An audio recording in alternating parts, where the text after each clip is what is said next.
Hello everyone, today I'm going to be discussing why the Maul vs. Vader fight we did eventually finally canonically get, that was of the actual Maul, right, against Vader, is actually super poetic, more poetic than you realize, and actually way more epic and way more cool of a fight than you can possibly realize. And I'm going to explain why I do believe this and why I do think you should think this.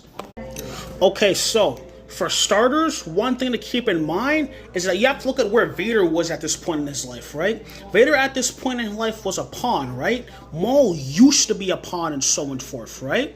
That goes to show that it really shows us different ideologies in different ages. The beginning of a new age and the end of an old age actually colliding, actually clashing, you know? It's like you're seeing that, right? And not to mention, right? Vader, in fact, did really have next to no trouble against the Maul. I say the most trouble he had was his acrobatics, Maul's acrobatics, but you have to keep one thing in mind, that wasn't really a crazy, insanely hard ordeal for Vader, he himself. Now look at where Maul is in life, right?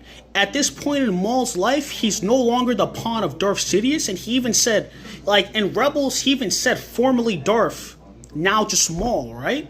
This goes to show that we're really on that track to Maul really getting out of Palpatine's shadow that he has already done and so forth, you know?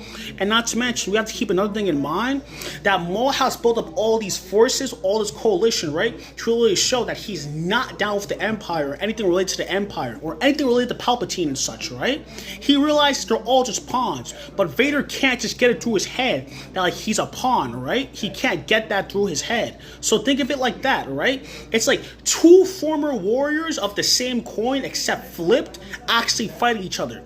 That's super poetic and that makes a lot of sense for Star Wars fans, and that's why I honestly do think this.